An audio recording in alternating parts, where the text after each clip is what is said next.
Hey guys, here to do another video about Logan. This is going to be well, first off, on the bat, I put the disclaimer before this, and I'm going to say it now vocally. This is going to be spoilery, I'm going to try to keep it as non-spoilery as possible. But to talk about what I want to talk about, it's going to involve spoilers. So if you want to go into Logan completely clean, then don't watch this video.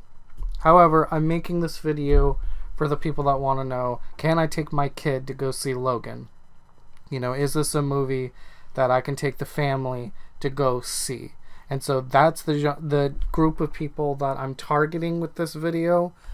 This may or may not be the first video in a new series that I'm going to do, where I talk about content in a movie.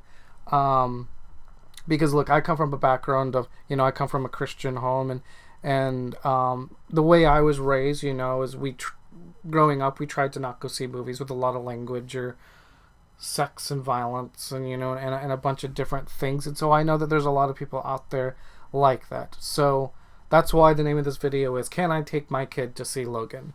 Because that's what I'm trying to answer with this. And I'm not just going to point out there's this many F-bombs or, this happens or that happens. I'm going to give you a good idea of the whole thing, because I don't feel that it's fair to pick apart a movie by the sum of its parts.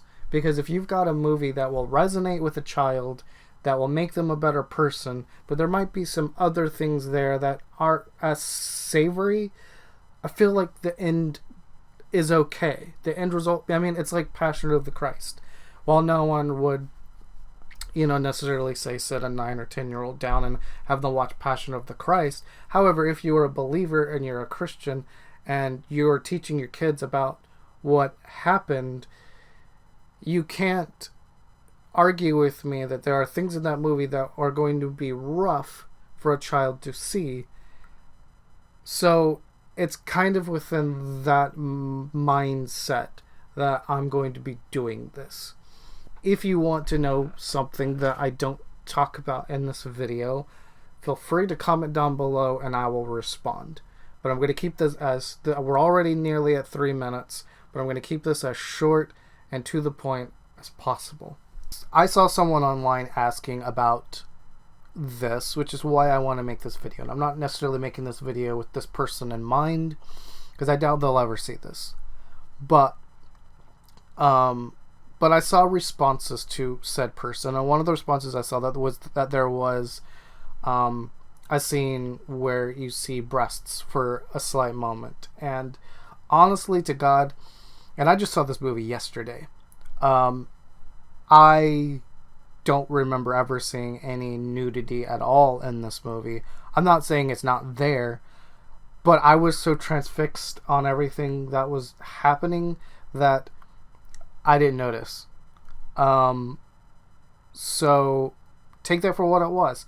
I think if you've got a kid that is really paying attention to what's going on with Logan and the story at hand, because I could probably tell you what scene it was probably in. If I had to guess, it's probably in the scene where there's a scene in the movie where Logan and X-23 and Professor X are all at like a casino, and I'm pretty damn sure that the boobs pop up there.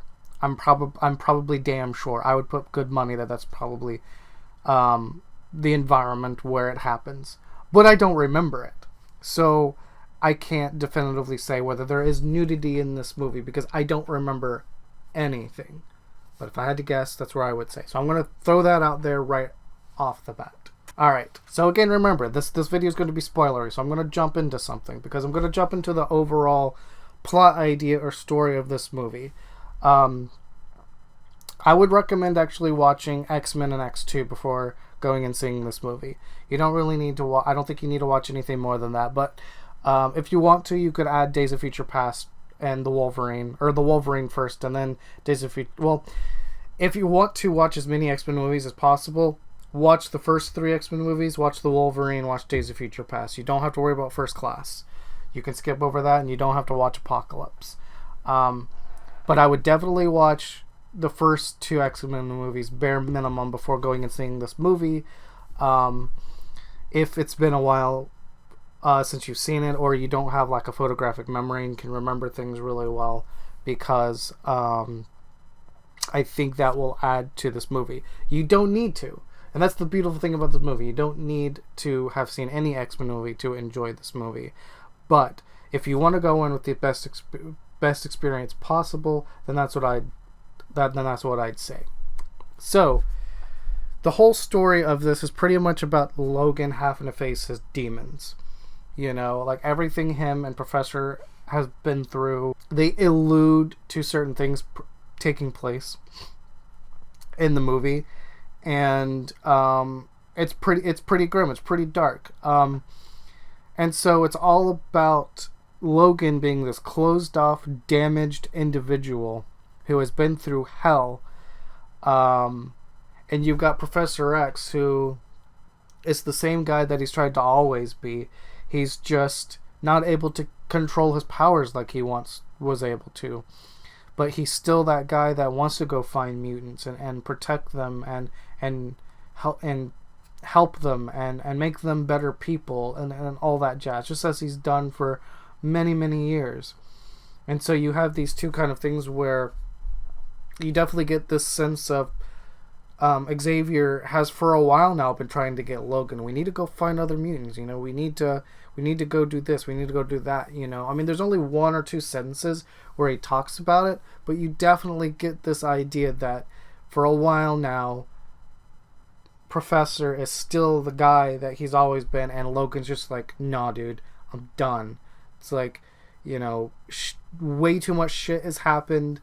Let's just lay low and just do our thing and not worry about anything else. So when X-23 comes along, you know, it literally takes Logan out of his ritual of just not being his true self, and it forces him to face himself. You know, it quite literally makes him face his demons, because there is this girl that needs him. And I think that's a really beautiful thing.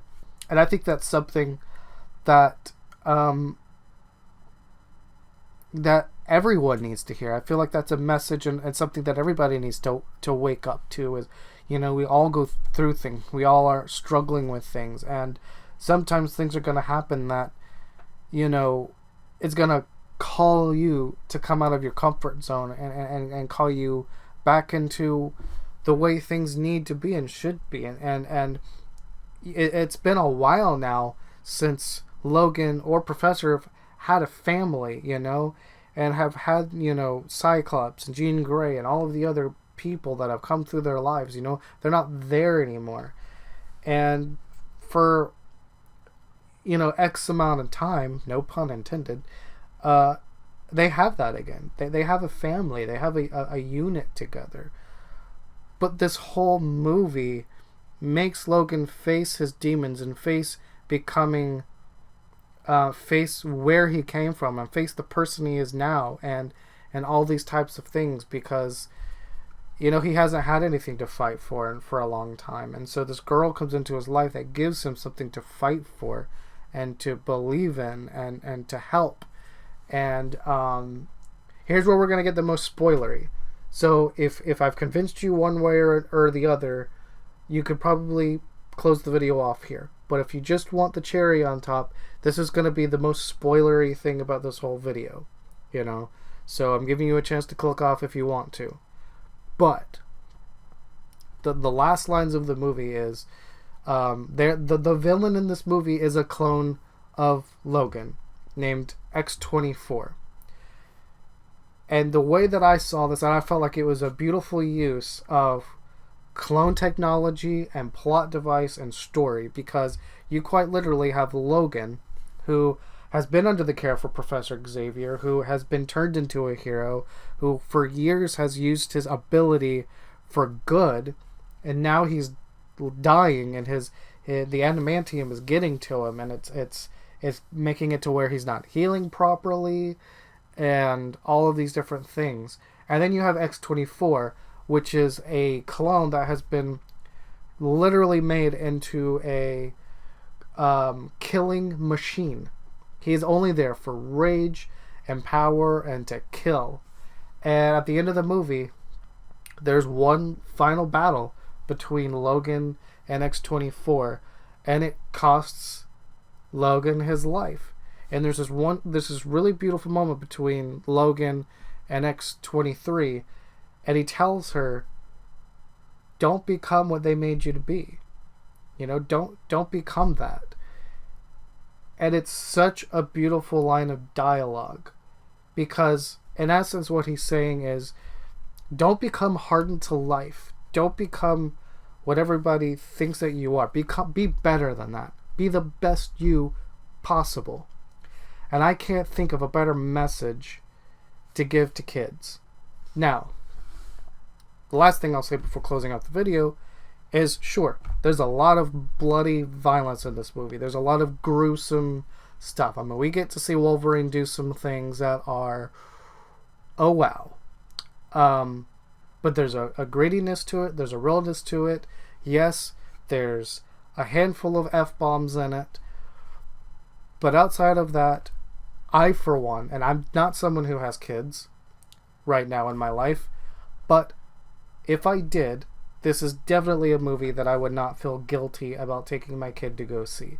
If you have a kid that is mature enough and that can take in the material and, you know, not just be going off spouting swear words and language and all that kind of stuff, but if they can really understand, if they're really mature and can understand the story at hand and what's being said, you know, even if you kind of have to talk about it with them a little bit afterwards, I feel like this is a good movie to take kids to, because they can really learn a lot.